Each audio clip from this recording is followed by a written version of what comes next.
Jadi kita lihat penulis tadi mengatakan faslun wa nafaqatul amudaini minal ahli wajibatun lil walidaini wal mauludin. Yani beliau mengatakan nafkah bagi kedua ibu bapa dan juga nafkah bagi anak-anak. Jadi beliau memulakan bab nafkah dengan membicarakan nafkah ini bagi ibu bapa dan juga nafkah bagi anak-anak. Maka beliau mengatakan fa ammal walidun, adapun ini bagi ibu bapa, fatajibu nafaqatuhum bi syartaini, maka diwajibkan kita memberikan nafkah kepada mereka dengan dua syarat. Pertama sekali al-faqru, iaitu kefakiran. Yang kedua adalah az-zamanah. Zamanah maksudnya mereka dalam keadaan yang mana mereka tidak dapat bergerak ataupun mereka tidak dapat bekerja. Ataupun ini beliau mengatakan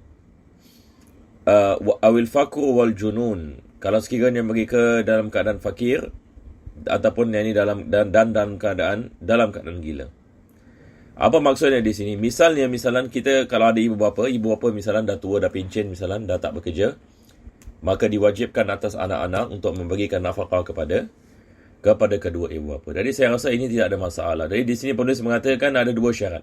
Fakir yang dimasukkan di sini maksudnya dia tidak ada income dan dia tidak ada saving. Nampak tak? Ini kita mengatakan seorang itu fakir. Ataupun seorang zamana. Zamana maksudnya sebagai satu orang misalnya dia bedridden. Ini zamana. Ataupun dia ada penyakit, dia tidak boleh bekerja. Tamam?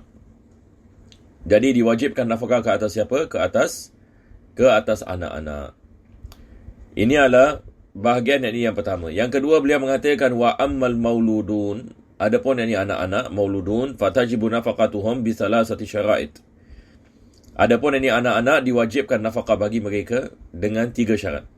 Pertama sekali adalah kefakiran, kedua adalah asirah apabila mereka dalam keadaan umur yang kecil, awil faqru waz zamanah, awil faqru wal junun. Jadi pertama sekali adalah kefakiran, kedua adalah dalam keadaan kecil. Yang ketiga kefakiran dan zamanah, yakni maksudnya berpenyakit, ataupun kefakiran dan gila. Kefakiran ini dan gila. Jadi kalau sekiranya 3 syarat ini wujud, maka diwajibkan atas ibu bapa untuk memberikan nafkah kepada anak-anak mereka. Jadi kalau anak-anak misalan sudah baligh, ini berbeza dengan sirah. Dan anak-anak sudah bekerja dan dalam keadaan kaya sebagai misal, maka tidak diwajibkan bagi ibu bapa untuk memberikan nafkah kepada mereka. Boleh insya-Allah? Jadi saya rasa tidak ada masalah ya. Cuma syarat yang ketiga dia ada pilihan. Yang ini maksudnya sama ada kemiskinan dan berserta penyakit, ataupun kemiskinan berserta gila. Boleh insya-Allah? Yang lain macam mana? Semua ada ya? Alhamdulillah. Taib, kita teruskan. Wa nafaqatu raqiqi wal bahaim. Lepas itu kita ada nafkah bagi hamba dan juga binatang-binatang. Ini adalah wajib, penulis mengatakan wajibatun. Wala yukallafuna minal amali ma la yutiqun. Mereka tidak akan dibebankan dengan pekerjaan apa yang mereka tidak mampu. Wa nafaqatu zaujatil mumakkinati min nafsiha wajibatun. Dan nafkah yang ini bagi isteri yang mumakkinah. Apa maksud ini isteri yang mumakkinah? Maksudnya isteri yang ini yang mentaati suami. Kalau sekiranya ini isteri yang nusyuz dalam keadaan nasyizah, tidak diwajibkan nafkah. Ini yang kita membicarakan sebelum ini. Betul ke tidak? Kalau sekiranya ini seorang isteri yang ini misalan, dia keluar daripada rumahnya tanpa izin suami dan suami tidak mengetahui mana si isteri saya dah pergi, sebagai misal, dan si isteri tak balik rumah, sebagai misal, ini adalah nasyizah. Betul ke tidak? Maka tidak diwajibkan bagi suami ini untuk memberikan nafkah dalam keadaan seperti ini, sehingga isteri itu kembali kepada suaminya. Ini adalah misal ini bagi isteri yang nashiza. Jadi isteri yang mumakkina, yakni maksudnya isteri yang mentaati kepada suaminya, dan juga isteri yang yakni dalam keadaan khidmat kepada suami. Baru ini kita mengatakan diwajibkan nafkah suami ke atas isteri. Jadi beliau mengatakan wa nafaqatu zaujatil mumakkina min nafsiha wajibatun wa hiya muqaddarah. Dan nafkah ini dia adalah muqaddarah. Ini dalam mazhab Imam Syafi'i ya. Dalam mazhab Imam Syafi'i, masalah nafkah ini ditakdirkan dengan terperinci, berbeza dengan mazhab ini yang lain. Ada sebagian mazhab mengatakan kifayah saja, yang kadar yang cukup. Tetapi mazhab Syafi'i dia menentukan bila kita mengatakan nafkah, apa yang diwajibkan yang diberikan, apa yang diwajibkan yang diberikan oleh suami kepada isteri, apa yang diwajibkan diberikan ibu bapa kepada anak-anak, apa diwajibkan anak memberikan kepada ibu bapa. Maka ini yang dimaksudkan dengan muqaddarah, yakni nafkah yang dikadarkan. Dia ada kadarnya yang tersendiri. Maka beliau mengatakan fa in kana zauju musiran, kalau suami kaya, masya-Allah. Kalau suami suami banyak duit, maka nafkahnya tak sama dengan suami miskin. Betul ke tidak? Kalau suami musir, kaya, beliau mengatakan famudani min ghalibi qutil balad, maka diwajibkan ke atasnya 2 mud daripada qut al-balad. Daripada qut al-balad. Yakni sekarang kita di Singapura apa kita makan? Kita makan beras. Maka kadarnya adalah 2 mud, yakni beras. Ini yang dimasukkan dengan qut. Qut ini maksudnya makanan pokok. Makanan pokok yang dimakan dalam sebuah negeri. Jadi ia berbeza daripada satu negeri kepada negeri yang lain. Kalau kita tinggal di Delhi, maka kita punya qut adalah gandum. Kita tinggal di Singapura, kita memakan beras. Tamam? Maka famudani, mud ini sikit lebih kurang 700 gram daripada beras. Jadi 2 mud ini berapa? 1 kilo 400 gram. Masya Allah, ini tiap-tiap hari ya. 1 kilo 1 kilo 400 gram. Maka ini adalah kadarnya. Kalau sekiranya isteri menuntut nafkah, dia mengatakan suami saya tidak memberikan kepada saya nafkah sekian-sekian hari, maka qadhi akan membuat dia punya calculation base tiap-tiap hari 2 mud ini daripada beras. Tapi belum habis lagi, ada lagi ya. Bukan beras saja. Orang mungkin akan menanyakan, takkanlah makan beras saja kan?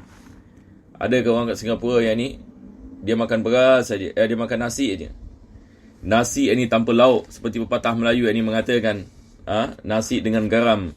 Tapi ini bukan yang dimaksudkan. Ini makanan pokoknya adalah 2 mud. Wa yajibu minal udmi, dan begitu juga diwajibkan dia memberi lauk pauk yang biasa dimakan. Jadi di Singapura ini apakah lauk pauk? Kalau orang kaya, lauk pauknya berbeza dengan orang yang miskin. Jadi dia mesti memberikan lauk pauk ini yang sesuai. Wal kiswah, diwajibkan dia memberikan pakaian. Maka isteri ni yang memerlukan pakaian di rumah, pakaian di luar rumah, pakaian untuk pergi majlis sebagai misal, maka diwajibkan suami menyiapkan pakaian ma jarat bihil adah, ikut kepada adat sesuatu negeri. Jadi di Singapura apakah jenis pakaian? Kalau orang Melayu memakai baju kurung sebagai misal, orang Arab memakai baju baju panjang dan sebagainya. Kalau di India mereka memakai jenis baju Punjabi apabila mereka keluar. Jadi lain negeri ada lain jenis yang dipakai. Ini yang dimaksudkan dengan ikut kepada adatnya. Tamam? Jadi ini adalah kalau sekiranya suami yang kaya. Jadi dia memberikan makanan tiap-tiap hari, jumlah daripada beras dan juga lauk pauk. Jadi biasanya kita di Singapura bila kita membicarakan tentang makanan, bila kita makan nasi, biasanya kita ada satu lauk, betul ke tidak? Kita ada lauk dan juga kita ada sayur-sayuran, dan juga makanan seperti sambal dan sebagainya. Ini adalah misal. Jadi adat kita begitu ya. Taib. Wa in kana mu'siran, kalau sekiranya dia mu'sir ini dia opposite musir ya. Musir maksudnya kaya, mu'sir miskin. Maka famudun min ghalibi qutil balad, dia adalah 1 mud, tidak 2 mud. Jadi dia separuh. wa ma ya'tadimu bihi al-mu'siruna wa yaksunahu. Dan berkenaan dengan lauk pauknya, dia balik kepada lauk pauk yang ni orang miskin. Jadi orang miskin di Singapura misalan, dia punya lauk pauk biasa kalau di Singapura misalan, satu orang ini misalan dia makan nasi dengan satu jenis lauk. Nasi dengan yang ni satu yang ni jenis lauk. Mungkin tidak ada sayur ataupun mungkin tidak ada buah-buahan. Tapi yang ni orang kaya yang ni berbeza mungkin lebih. Tapi orang miskin itu sudah mencukupi. Wa ma ya'tadimu bihil mu'sirun wa yaksunahu. Sama juga dengan pakaiannya, balik kepada adat. Yang ni biasanya yang ni orang miskin, tahap ini pakaian mereka bagaimana? Maka diwajibkan suami menyiapkan pakaian. Wa in kana mutawassitan, kalau dia tak miskin dan juga tak kaya, tapi pertengahan, mutawassit, famuddun wa nisfun, maka dia adalah 1,5 mud.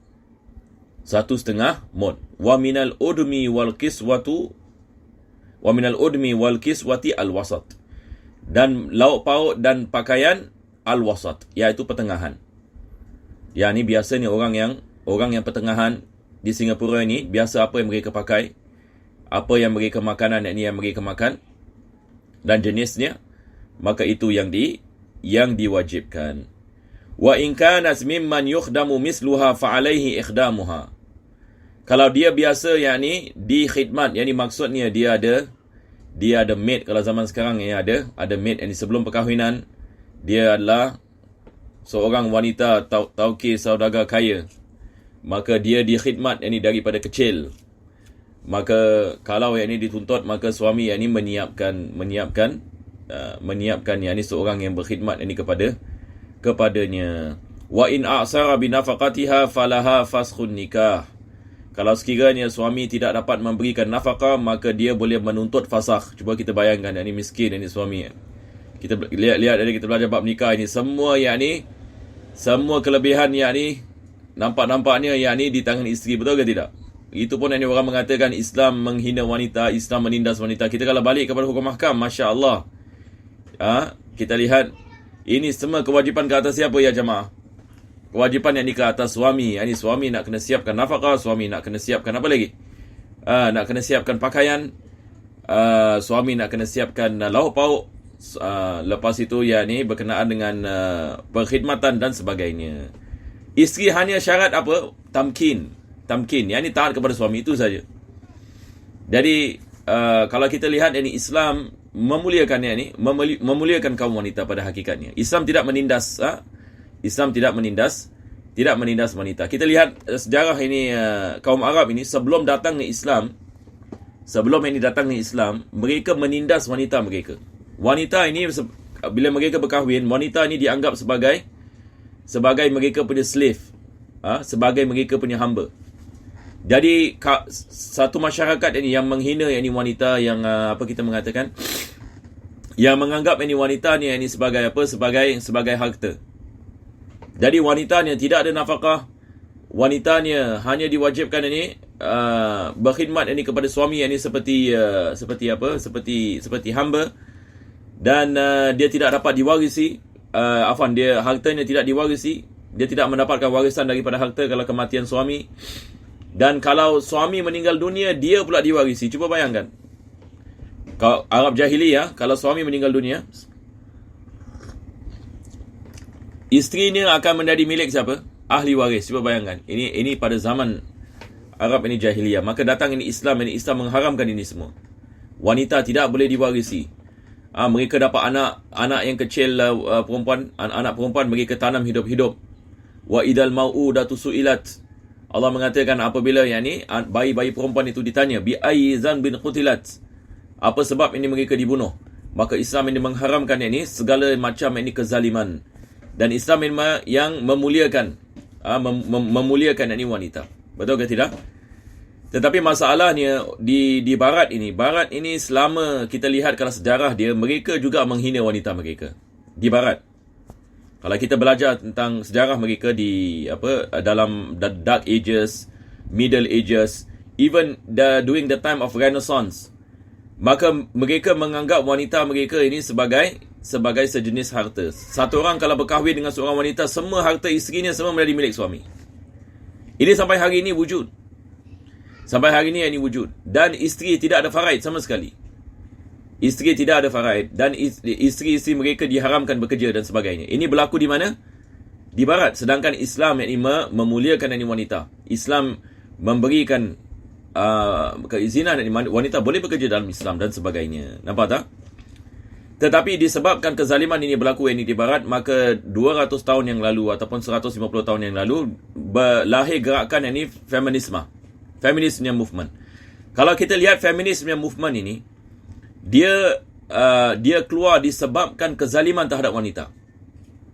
Sebab di barat mereka menzalimi wanita. Kita kalau baca sejarah mereka betul-betul menghina wanita mereka. Jadi itu sebab kita lihat gerakan-gerakan feminis ini pada awalnya mereka nak membebaskan wanita daripada kezaliman. Maka mereka protes terhadap institusi mereka sebab kezaliman terhadap wanita. Maka sampai hari ini gerakan itu masih wujud.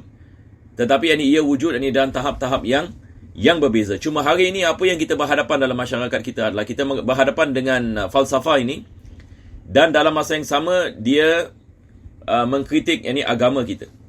Mereka mengatakan sebagai misal Islam juga menzalimi wanita, Islam ini tidak memberi hak kepada wanita dan sebagainya. Jadi kita nak kena faham mereka daripada perspektif fahaman dan sejarah mereka di barat. Dan apabila mereka nak melakukan perkara sama terhadap Islam, maka ini adalah perkara yang perlu kita terangkan sebagai seorang Islam. Perlu kita terangkan Islam ini tidak begitu. Islam ini tidak sama dengan apa yang berlaku mereka di barat. Islam ini telah maju apabila mereka di barat ini masih dalam keadaan dark ages. Islam ini telah membina tamadun yang hebat. Islam ini ada hukum ahkam. Maka kita tidak boleh menyamakan apa yang diamalkan oleh sebagian orang Islam yang mendera wanita mereka sebagai misal, dan kita mengatakan ini hukum Islam. Tidak. Ada ramai orang Islam yang tidak mengamalkan Islam. Kita ada banyak kes di Singapura misalan, suami menzalimi isteri. Kita tidak menafikan sama sekali sebab mereka jahil. Betul ke tidak? Ada orang yang jahil misalan, dia tidak memberikan nafkah kepada isterinya, dia menzalimi isterinya, dia memukul isterinya. Lepas itu orang mengatakan misalan, oh ini ajaran Islam. Tak, ini bukan ajaran Islam, ini orang yang jahil. Sebab dia tidak memahami Islam, dia tidak mengetahui, dia mengamalkan perkara yang bercanggah dengan Islam. Kalau kita nak memahami hukum Islam, kita nak kena belajar. Betul ke tidak? Kita kena belajar hukum Islam, kita kena lihat bagaimana Islam mewajibkan nafkah ke atas suami. Dan apakah kewajipan isteri terhadap suami, kewajipan suami terhadap isteri, apakah hikmahnya? Bagaimana kita nak menghidupkan keluarga ini yang sakinah ataupun keluarga ini yang baik dan sebagainya dengan kita mengamalkan hukum-hukum Islam. Maka Islam ini memberikannya solusinya. Jadi kita akan memahaminya bila kita memahami hukum ahkam. Sebab masalahnya sekarang ramai orang yang membicarakan tentang berkenaan dengan isu feminisme. Mereka mengatakan sebahagian hukum ahkam sebagai patriarchal yang memberikan side ini kepada lelaki lebih daripada wanita. Kita lihat mereka pada hakikatnya tidak memahami hukum ahkam. Jadi mereka membicarakan perkara yang mereka tidak memahami apa yang mereka membicarakan. Ini daripada masalah yang berlaku. Boleh insya-Allah ini sebagai mukadimah, ya. Walaupun dia tidak ada kait-mengait sangat. Tetapi ini zaman sekarang ini perkara yang penting juga kita nak kena faham. Bagaimana muslimah boleh setuju dengan apa saya mengatakan? Yang lain? Wahai para muslimah, adakah antunna di sana? Ataupun ada orang yang tak setuju?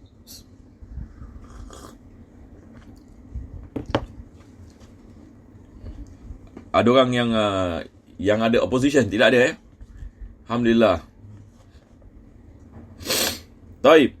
Kita teruskan insya-Allah. Penulis ini beliau mengatakan wa in kana mutawassitan famuddun wa nisfun wa minal udbi wal qiswati. Wa in kanat mimma yukhdamu misluha fa alaihi ikhdamuha. Cuba bayangkan ini, saya rasa tak ada agama yang ada hukum seperti ini. Kalau seorang wanita biasa di khidmat, maka suami juga menyiapkan seorang pembantu. Masya Allah. Saya teringat salah satu daripada guru dulu di Yaman. Dia mengatakan ini tidak diajarkan kepada wanita. Ini tidak diajarkan kepada sebab mereka tahu ni susah nanti suami ya. Tapi ala kulli hal, tapi ini memang dalam kitab-kitab ini wujud dia hukum ini. Kalau suami ada kemampuan yang ni, wa in a'sara bi nafaqatiha falaha faskhun nikah. Nampak lihat? Kalau suami tidak dapat memberikan nafkah, maka dia boleh minta fasakh. Apa maksud minta fasakh? Yang ni dia, ini fasakh berbeza dengan cerai ya. Fasakh terus, yang ni tidak ada rujuk terus. Yang ni qadi apabila menjatuhkan fasakh, khalas. Dia ibarat yang bye-bye. Nampak tak? Fasakh. Dia membatalkan pernikahan terus. Apabila suami tidak memberikan nafkah dan dia melakukan aduan kepada mahkamah, maka mahkamah memfasahkan nikah. Saya punya master punya thesis, saya argue masalah ini. Ini kita nak faham sikit ya. Sebab kita di Singapura ni kita ada taklik.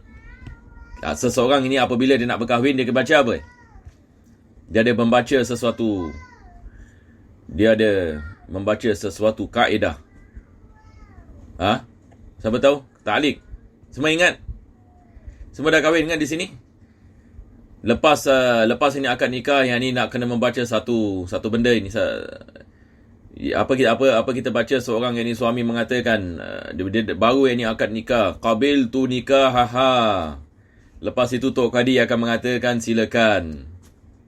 Maka dia lihat, dia mengatakan apabila saya meninggalkan isteri saya ataupun tidak memberikan nafkah kepadanya selama 4 bulan dan lebih, ini sikit lebih kurang begitulah, saya pun tak hafal ni.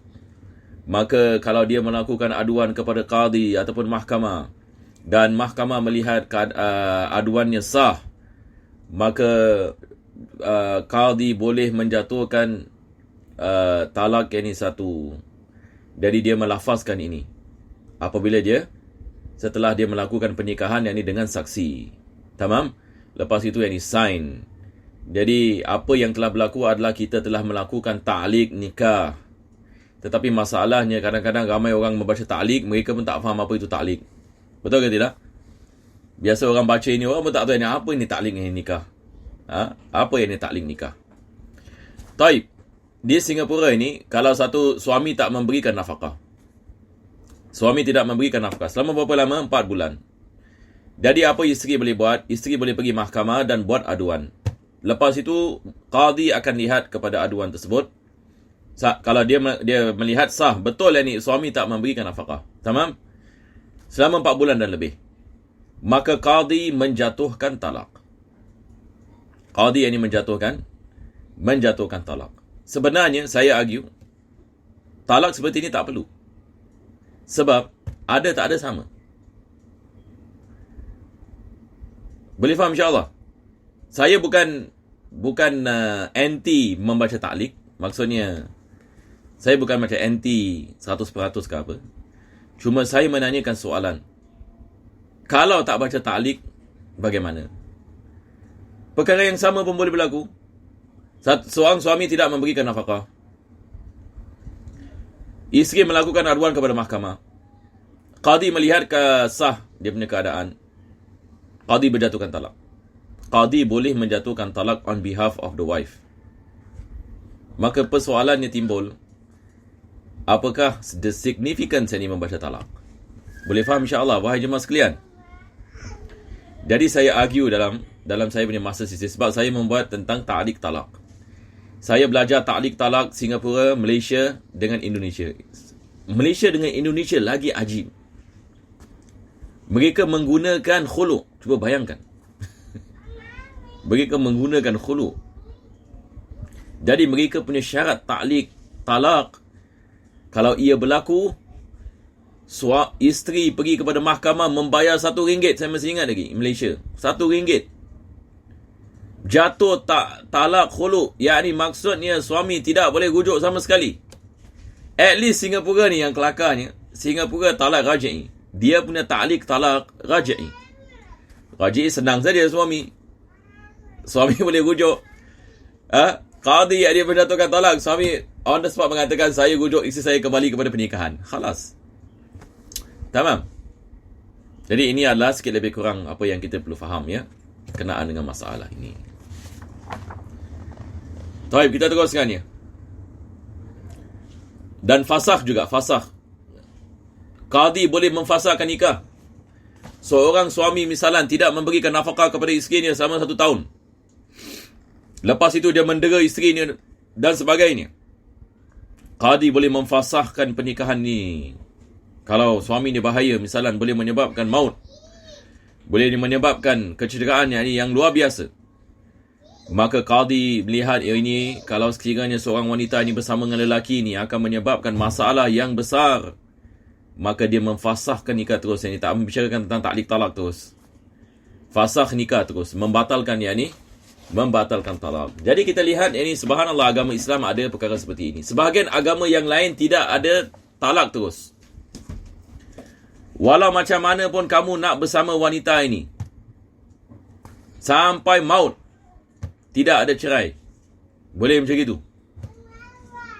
Satu orang ini dia melakukan satu kesilapan, dia berkahwin dengan seorang yang ternyata dia tak, apa kita mengatakan,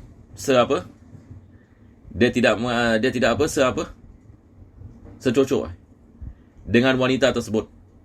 Ada sebagai ulama mengatakan tidak ada cerai bagimu. Ini adalah wanita idola kamu, walau macam mana pahit dan manis, kamu nak kena bersamanya sehingga akhir lahad. Maka Islam tidak memberikan syarat seperti ini sebab ia membawa banyak masalah nanti. Maka penceraian ini adalah jalan keluar kalau sekiranya betul-betul ini diperlukan dan ada masalah. Wa kadzalika in a'sara bis sadaq qabla ad-dukhul. Masya-Allah, cuba bayangkan ni, seorang suami misalan dia dah lafazkan mas kahwin, selepas itu dia tidak membayar mas kahwin, maka isteri ni boleh meminta fasakh.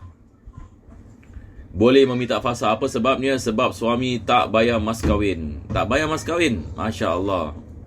Suami isteri ni boleh meminta fasakh, tapi dengan syarat qabla dukhul, sebelum berlaku persetubuhan. Jadi isteri mengatakan kepada suami, kau tak boleh buat apa-apa kat aku dulu. Kau nak kena bayar mas kahwin dahulu. Nampak tak? Nak kena bayar. Kalau tak boleh. Ini keadaannya. Tapi kebanyakan mungkin wanita pun tak tahu tentang perkara ni. Hari ni orang kahwin, dia orang pun tak boleh asuh dah lah mas kahwin. Betul ke tak? Baik, kita teruskan lagi. Kita ada lagi masa. Ada siapa-siapa ada soalan? Tak ada soalan, Masya Allah. Di sini semua dah berada bab Kitabul Miftah. Semua dah ahli dalam bab nikah, ya, betul ya. Semua dah bersedia untuk menikahi. Jadi kita teruskan. Penulis ini mengatakan, faslun wa idza faraqa rajulu zawjatahu wa lahu minha walad fahiya ahaqqu bi hadanati ila 7 sinin. Ini adalah bab hadanah. Hadanah ini kalau dalam bahasa English kita apa kita panggil? Ini Syekh tahu ini perkataan ini. Apa Syekh? What is the word yang jaga budak kecil ni? Saya tak ingat lah. Apa dia? Foster parents. Dia ada lagi satu English term.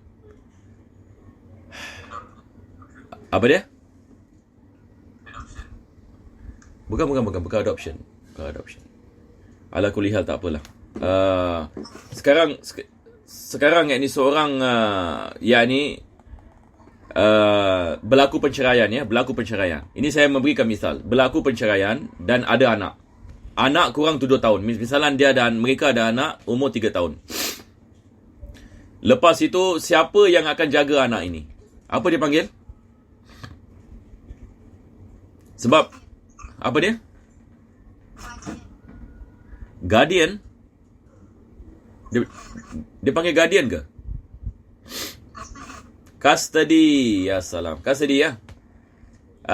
Jadi dia punya custody, sama ada custody dia balik kepada isteri ataupun balik kepada suami. Boleh faham insyaAllah. Sekarang seorang ini berlaku perceraian. Jadi bila dia berlaku yang ini perceraian, ini yang penulis mengatakan, idza faraqa rajulu zawjatahu. Kalau berlaku yang ini perceraian, sama ada perceraian ke fasakh ke talak ini khulu' ke talak bain dan sebagainya, berlaku perceraian. Itu sebab dia tidak menggunakan perkataan talak, dia faraqa. Sebab dia boleh jadi fasakh, dia boleh jadi yang penting dia berpisah. Tamam? Walahu minha walad, dan dia ada anak. Fahiya, yakni isteri, ahaqqu bil hadana, custody kembali kepada isteri kalau sekiranya anak tersebut tak sampai umur 7 tahun. Yang ni kalau budak itu bayi 1 tahun, 2 tahun, 3 tahun, 4 tahun, isteri mendapat. Isteri mendapat, yang ni custody. Summa yukhayyaru baina abawaihi. Setelah dia sampai 7 tahun, maka budak itu akan pilih. Dia nak dengan mama ataupun nak dengan papa. Boleh? Jadi dia boleh buat yang ni pilihan. Sebab sekarang budak dah sampai tamyiz. Budak apabila sampai yang ni kepada umur yang ni tamyiz, mereka sudah tahu mana yang baik, mana yang tak baik. Mereka lihat ini mak ni tak baik, misalan. Bapa ni Masya Allah lembut orangnya. Jadi dia suka yang ni kepada bapanya. Maka custody itu boleh berpindah yang ni kepada bapanya. Ataupun mak dia yang ni tak mau. Ada sebagian mak ni ajib yang ni. Dia dah berlaku penceraian dan sebagainya, anak dia tak nak jaga. Ini adalah rare cases ya. Tapi biasanya budak dengan mak, mereka ada ikatan. Tapi ada sebagian mak, dia tak peduli yang ni. Dia kasih yang ni pada suaminya. Maka khalas yang ni suaminya akan menjaganya. Fa ayyahuma ikhtara sulima ilaihi. Jadi budak ini bila dah sampai tamyiz, umur 7 tahun, dia buat pilihan. Kalau dia pilih mak dia, maka dia akan diberikan kepada mak. Dia pilih bapanya, maka akan diberikan kepada bapa. Wa syara'itul hadana sab'a. Tetapi ada 7 syarat untuk menjadi custody, untuk mendapatkan custody. Bukan maksudnya yakni boleh berikan kepada bapa begitu, boleh memberikan kepada mak begitu. Kita ada 7 syarat. Kena tengok dia boleh jaga ke tak boleh jaga. Dia boleh jaga ke tak boleh jaga. Jangan kita memberikan nanti dia habis yang ni budak tu. Teraniaya terus. Yang pertama, berakal. Kalau ibunya gila misalan. Tak boleh. Ini bahaya atas budak. Ada nanti dia bunuh anak dia. Sebagai misal. Jadi syarat yang pertama, dia mesti berakal. Yang kedua, dia mesti merdeka dan bukan hamba. Sebab hamba ini dia milik tuan. Jadi ini akan menyebabkan anak itu terbiar. Sebab hamba ada kewajipan-kewajipan untuk khidmat ini kepada tuannya. Yang ketiga, ad-din. Ad-din maksudnya dia mesti agama Islam. Kalau mak dia na'udzubillah min zalik murtad ini misalan. Ataupun mak dia ahlul kitab. Seorang lelaki Muslim berkahwin dengan ahlul kitab Nasrani ataupun Yahudi. Lepas itu berlaku perpisahan. Maka anak itu walau macam mana sekalipun, walaupun baby sekalipun, diberikan kepada siapa? Diberikan kepada suami yang Muslim. Tidak sama sekali diberikan kepada isteri yang non-Muslim. Itu sebab zaman sekarang ulama' kita tidak menggalakkan perkahwinan orang Islam dengan ahlul kitab. Sebab cuba bayangkan kalau berlaku penceraian, custody diberikan kepada siapa, wahai jemaah sekalian? Ada tak negeri Islam mengamalkan hukum ini? Custody walau macam mana pun nak kena kepada Islam. Semua yang ni negeri Islam, semua yang ni mengamalkan dengan apa? Undang-undang sekular. Mana ada undang-undang Islam sekarang? Ada? Wahai jemaah sekalian. Ini saya nak tanya, masalah custody di Singapura ikut kepada mahkamah syariah ke bagaimana? Siapa tahu? Siapa lawyer kat sini? Kalau sekiranya seseorang itu dia berkahwin, isteri dia murtad misalan, adakah anak itu tetap diberikan custody kepada isterinya? Agak-agak bagaimana? Mahkamah syariah ada power tak dalam keadaan ini? Siapa tahu? Kak email kita lawyer kan? Kak email. Apakah jawapannya? Siapa tahu? Saya tak rasa diberikan. Betul ke tidak? Sebab ini hukum mahkamah ikut kepada civil law. Dalam masalah ini, dalam masalah custody. Tak silap saya. Aywa. Jadi itu sebab ini ada orang ini dia mengatakan, boleh kahwin orang Islam kahwin dengan ahlul kitab, boleh. Boleh. Berlaku yang ini perceraian, muskilah. Dan begitu juga besar kemungkinan anak itu akan ikut mak. Jadi zaman dahulu kita kena faham ini masalah berkahwin dengan ahlul kitab ini. Kalau zaman dulu, kalau kita tinggal dalam zaman Sayyidina Umar, kita tak perlu bimbang sangat. Kalau kita hidup dalam zaman Imam Syafi'i, tak perlu kita bimbang sangat. Sebab apa? Islam kuat. Nampak tak? Masyarakat Islam besar. Undang-undang Islam diamalkan. Ini insyaAllah ini tidak ada masalah. Berlaku perceraian, undang-undang yang ini bersama ini orang Islam. Tetapi zaman sekarang ini berbeza ya. Jadi ini juga kita nak kena faham. Kita mesti ada hikmah bila kita lihat ini kepada perkara-perkara seperti ini. Itu sebab Indonesia menghadapi banyak masalah. Sebab mereka pertama sekali Pancasila, tidak mengamalkan undang-undang Islam. Tamam?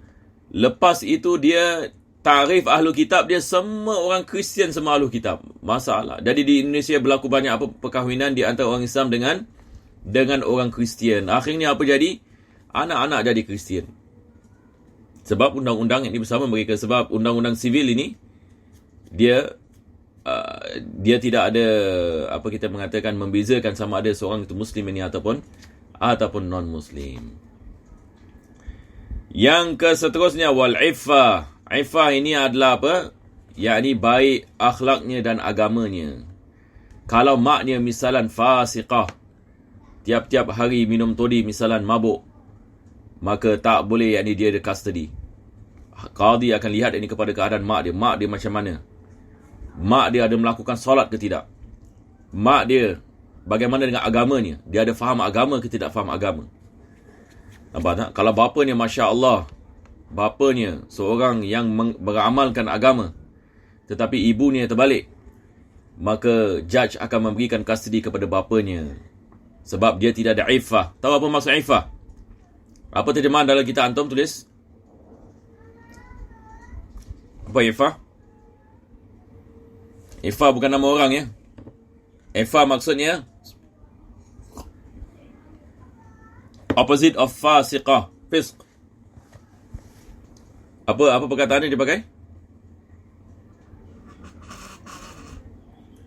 Itulah, saya punya speaker ni tengah rosak, jadi saya dengar macam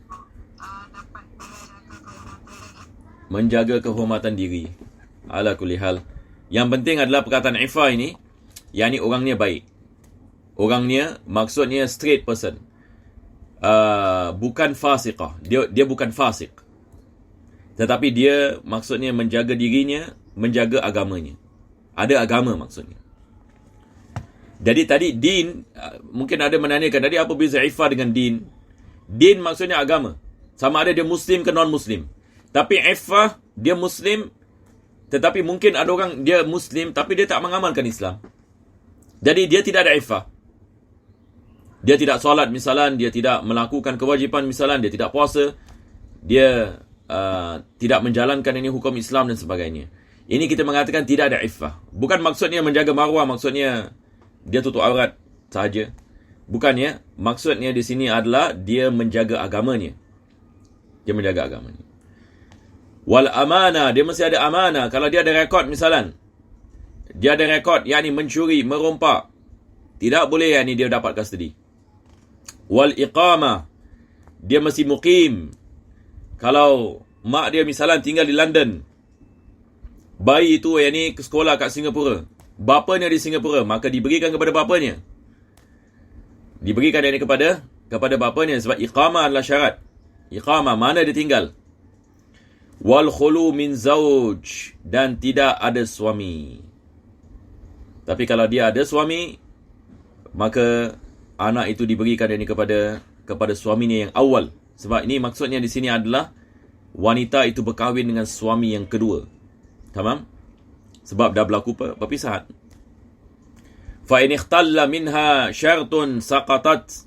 Kalau salah satu daripada syarat itu tidak wujud, maka jatuh dia punya custody. Boleh insya-Allah. Masya Allah, dengan itu kita dah habis. Wa syara'itul hadanah. Kita lagi sikit dah masuk bab jinayat.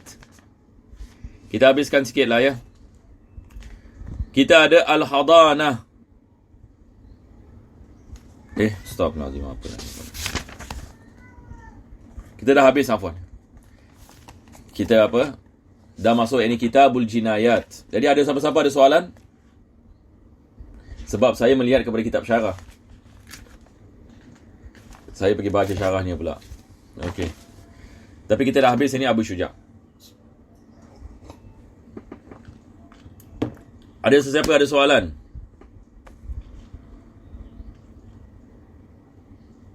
Tidak ada? Wa sallallahu ala sayyidina